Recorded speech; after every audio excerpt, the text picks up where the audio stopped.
We all have games that come and go from our collections, but are there any that after they've left, you really want to get them back? Hey everybody, welcome to the channel where we talk about board games. Today I'm doing a top 10 list of games that I wish I still owned. I've owned a lot of games over the years and I've gotten rid of them for all sorts of different reasons, but these games are games that I really regret getting rid of in the first place. So here, we're going to go through the list and I'm going to tell you why. My number 10 is Village. It's a classic style Euro worker placement game. It has this really unique theme where your workers kind of cover generations. And so you have workers that you put onto the board, but after a certain amount of rounds, they are going to die. And you're going to lose those workers from the game, and new workers are going to come into play. So it's a little bit of a morbid theme, but it just does capture this feeling of economic growth in a village over time. And so you can go travel to far off countries, you can go to the monastery and become a monk, you can enter the world of politics. There's all sorts of fun things that you could do. At its heart, it's a very simple mid-weight Euro game. So I had a couple of really nice game sessions of Village. I knew the rules, I knew what was going on, people who I played with really enjoyed it, they were competitive games, fun games. And then it sat on the shelf for a little while and I brought it back to the table with a friend of mine. I'm not even sure to this day what really happened, but kind of a third of the way into the game just broke down. It just broke down for us. We were trying to do something that if we did it, then there wouldn't be any more other ways to do actions for the rest of the game, or something like that. And so we were just like, well, this isn't right. And we couldn't figure out what we had done wrong to get to that place where we were in. And so after that play session, I got rid of the game. So over the years, I developed a style as a board gamer. My style is mid-weight Eurogamer. And so Village fits perfectly into my kind of subset of gaming preference. And I don't have it on my shelf anymore. So I wish I could get it back. My number 9 on the list is Dead of Winter. This is a big, beautiful table presence style of game. These really cool cardboard standees with beautiful art on them. Dead of Winter is a cooperative game where you have a hidden role and a hidden objective. And so you're trying to win the game as a team, but you also, in order to win the game, you need to accomplish your own private objective. And on top of that, there's a betrayal card in the mix that could or could not be present in your playthrough. So you don't know if other players are doing weird stuff in the game because that's just their weird quirk, or if they're doing things like that in the game to mess everybody over. So basically the game is rolling dice, going to locations, drawing cards from locations card decks, putting those cards into your hand, which are items and different things that you need to fulfill contracts essentially. To fulfill the win game condition of the game. You're also at the end of the round, your compound is going to be surrounded by zombies. So you roll dice to try and defeat the zombies and back them off of your compound. This game is full of luck, but it still has this wonderful feeling of getting things done and you're immersed in the story. So this game was a casualty, like many other games on this list, of a move. So my wife and I and our children, we moved from Saskatchewan to London, Ontario. And so that move caused us to have to downsize our board game collection. But I gifted my brother-in-law a copy of Dead of Winter, and he lives in London, Ontario. And so I thought, well, Dead of Winter is there in my circle, so we can just play his copy. Unfortunately, we don't play games with him enough to really warrant that reason either, so I want to get Dead of Winter back into my collection. So my number 8 is Power Grid, the classic economic Euro game, Power Grid. Here's the thing about Power Grid. I never want to play Power Grid. And the box is just silly. It's just such a silly box size and it's just frustrating to fit anywhere or make it look good on any shelf. But here's the thing. I played Power Grid. I liked it well enough. I got my own copy of Power Grid, never got it to the table. Then I got rid of it. Then I started going to different game groups, and Power Grid would inevitably hit the table every once in a while. And every time I've played it since, I have loved my experience of playing Power Grid. Whenever the person said, hey, do you want to play Power Grid? I was like, dying inside. Nothing about it seems appealing. It's math, the board game. But once you start getting into that decision space of what power plants to bid for, when to bid for them, how high to push bids, how to manage the resources in the resource market, because as resources are bought, they become more expensive. So trying to work things out so that you're in the right turn order to buy resources first at the right times, and then in the right turn order to place your cities at other times. So there's this really neat back and forth seesaw of where you want to be in the game at any given time for the best advantage. And so at the end of a game of Power Grid, I feel so satisfied. When you got the game on the table, it looks mathy, it looks businessy. It's just a map with numbers all over the place. It doesn't look like it's going to give much excitement, but the excitement is in the auction and in the decisions. So I want to get back in my collection for when someone hasn't played it and just really should. My number 7 on the list is Seasons. The first thing you're going to notice about Seasons is that it is beautiful. It's colorful. There's big, chunky, colorful dice. The tokens are just, the colors they picked are just so vibrant. So first off, this game is beautiful. Second off, it's this really interesting, clever hand management card game where you're going to either be dealt cards at the beginning of the game, or you're going to go through a drafting process, which I think a lot of people recommend. And so I've played with both. And so you draft cards at the beginning of the game, and then you have a hand of 9 cards.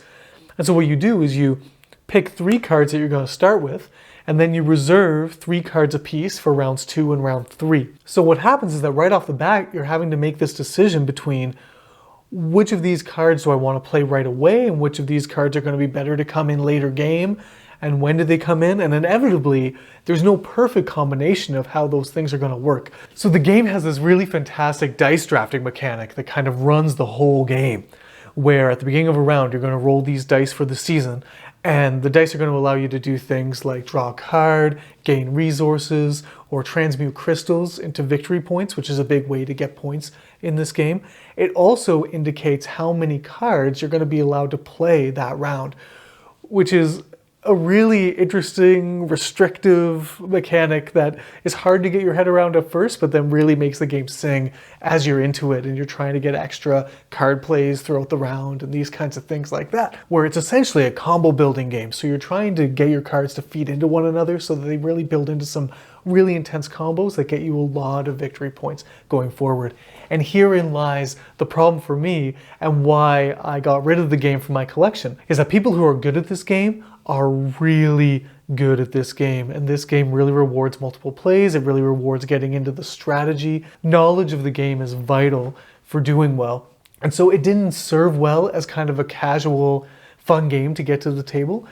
The mechanics and the card play seems really fun for me, but every time I would end with a score that was, half of what other people were scoring in the game, and it was just discouraging over and over again. And so my discouragement led me to want to get rid of the game. So now I've had the experience of improving at some games that I have found tricky in the past.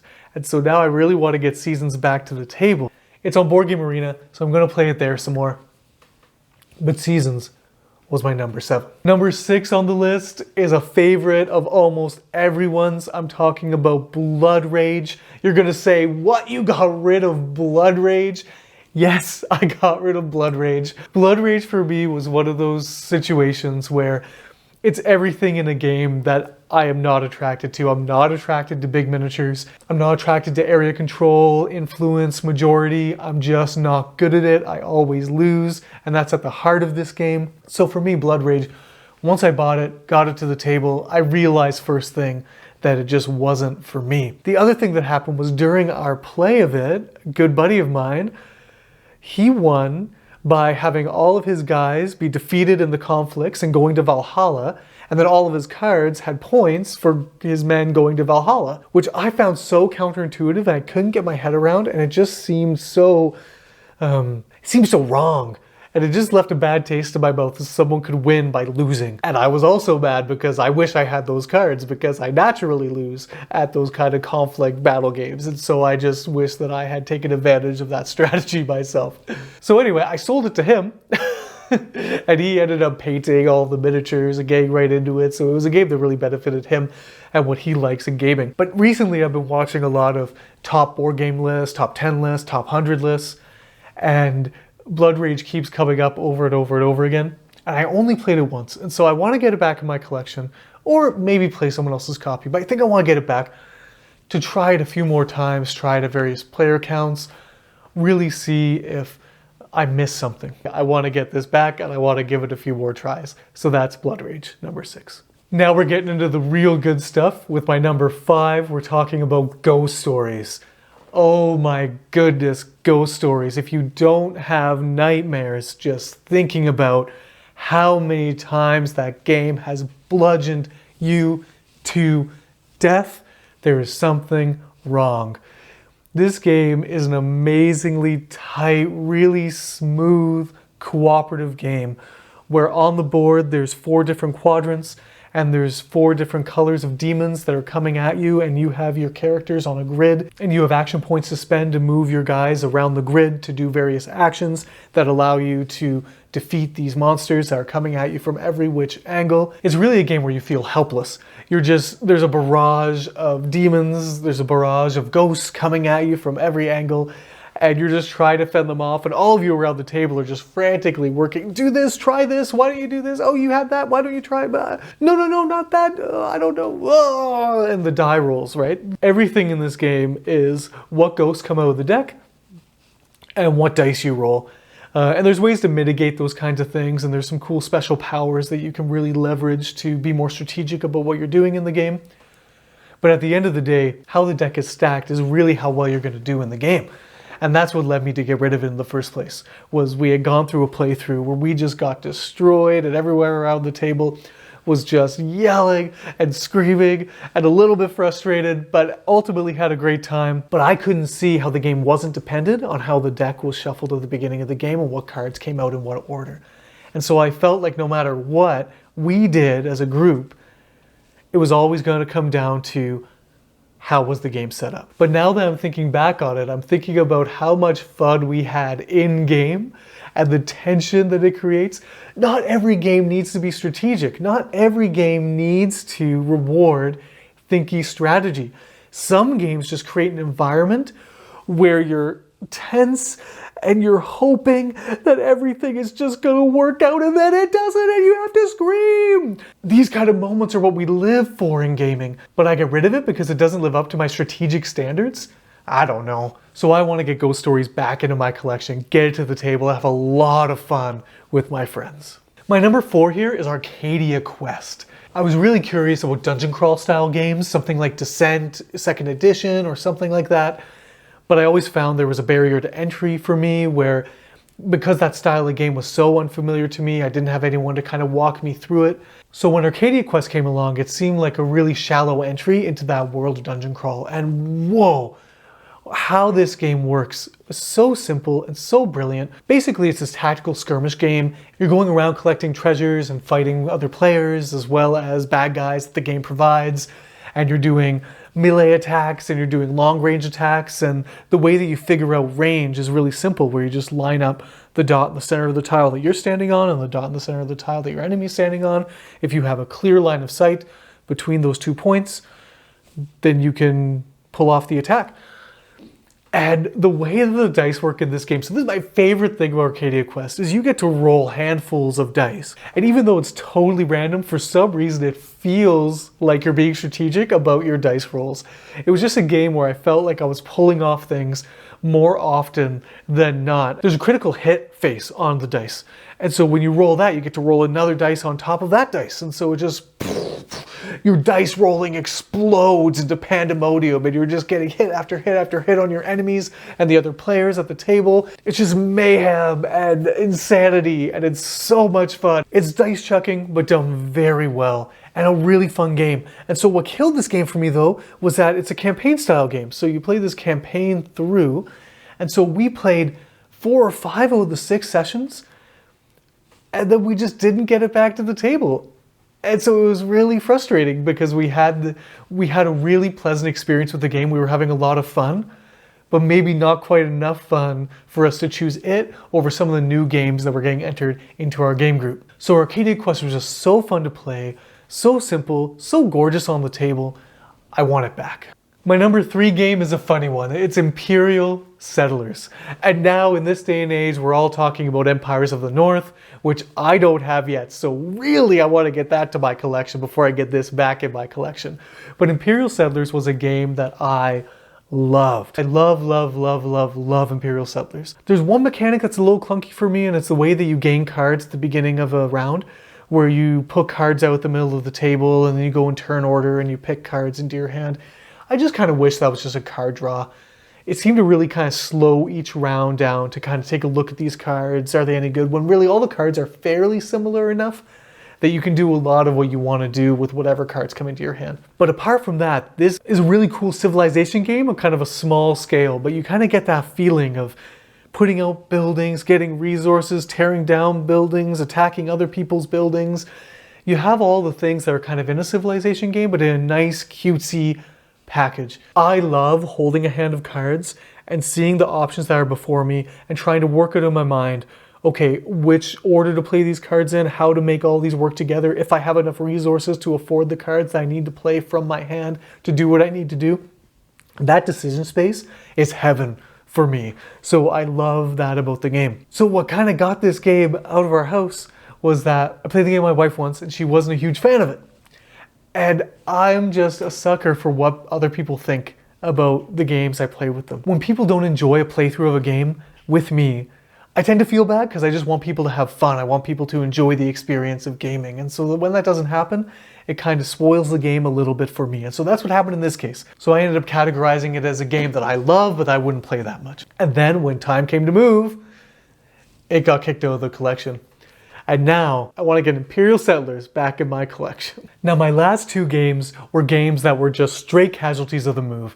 There was no real other reason behind it other than they weren't going to fit on the shelves that we were putting in the U-Haul, and they were just the last ones that didn't make the cut onto the shelf of games coming with us to London. And so they're the games that I want back more than anything else. They're games that I really enjoy every time I get them to the table. I've played them since quite a bit, and they're rising higher on my top games list, higher than games that I chose over them in the first place. So these two games I'm about to talk about, my number 2 and my number 1, are games that I'm so sad are not in my collection, and I'm going to tell you why. My number 2 game that I wish I still owned, Dice Forge. Holy Toledo, Dice Forge is the coolest. Everyone loves deck building. We have millions of iterations of deck building. And here is one of the pioneers of dice building. A couple games tried it previously, but this is the one that really stuck the landing. You start the game with 2 dice that have starting faces on them, and then throughout the game you're going to have the opportunity to purchase new die faces from a market. You pop off the existing die face, put the new one on, and you are customizing these dice so that when you roll them, you have more of a chance to get gold, or you have more of a chance to get the 2 resources in the game, or you have more of a chance to get straight up victory points. And so you kind of get to build your chances. You get to mitigate your own luck throughout the game. There's this pantheon of gods and creatures, and you're going on these quests to defeat these creatures or something like that. It's kind of the general theme. The art is beautiful, again, same style as Seasons. Really gorgeous. What makes this game amazing to me is that on every player's turn, every player rolls their dice. So at the end of your turn, you're looking at the resources that you have and you're like, well, I can't do a whole lot. By the time it gets back around to you, you might be telling a very different story.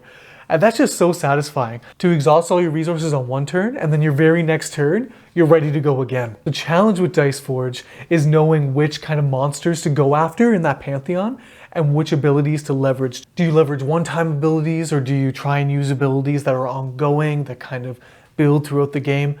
Again, like Seasons, this has the advantage of if you play it enough and you know what cards work well together or how to use certain cards, you can come out ahead more often than not. So this game isn't hard on beginners or anything. You're just going to do a lot better if you know how to play the game and you know how all the different combinations work together. So what I'm saying is Dice Forge is an amazing game. It was silly of me not to fit it onto my shelves that were going to London, and I want it back in my collection. My number 1 game I wish I still owned, and that is Clank, a deck building adventure. With a game like Dune Imperium kicking around with the same designer and publisher as Clank, I'm really missing Clank in my collection. The cards in Clank that you build into your deck are designed in such a way that they really work for your purpose. It feels like every card that you get into your deck is just wanting you to get more cards into your deck, or wanting you to get to the treasure, or wanting you to defeat the creatures that are in the depths of the cave. And let's not forget that this game has this beautiful tension in it where you're running down this map, trying to get deep into this cavern to get a big point treasure and get all the way back before the giant dragon comes and destroys your adventuring party. Because if you don't get above a certain line before the dragon comes, you get no points. If you get above that line, you still get trapped in the cave, but you get to score your victory points. But the ideal situation is to get in and all the way out before the dragon comes. And how the dragon comes is this neat mechanic where when you play cards, they might have Clank on them. And so what Clank does is you put cubes of your color into a bag. You're going to pull Clank cubes out of a bag, and if your color is pulled, it's going to get added to a track of your color, and that kind of acts as your health bar, so to speak. So if you get filled up with Clank, then you die. And if you're above that line, you score your points. If not, then you don't. Clank is just an excellent fun game where it feels like just the mechanisms and the card abilities were thought through so well to make a game that's really smooth and really fun to play. So when I look at my shelf now and I see Dune Imperium and I don't see Clank next to it, I'm really sad. Oh, just Clank is just an amazing system and should really be played by everyone. So the number one game that I wish was still in my collection is Clank. So guys, that's my top 10 list for today. So you can see from this list that my taste in games leans away slightly from cooperative games and from really themey games, but that at the end of the day, I still love them. I still want to get them back into my collection. And as I've been evolving as a gamer, I've been making more room in my board gaming life and my heart for all sorts of different styles of games. So I hope that you believe, like I do, that there's a game for everyone. Please put down in the comments below your list of top 10 games that you wish you still owned. I would love to hear your stories about games that left your collection and why you want them back as well. Thank you to all of my new subscribers. I really appreciate you. I'm at the very beginning of my YouTube journey, and your encouragement helps me so much. So please take a moment right now to subscribe to this channel, to click the notification bell, to like the video, to share the video. Any way that you can spread the love of joy of board games, please do that. And please know that I appreciate you so much. I want you to have an amazing day, an incredible week, and we'll see you next time.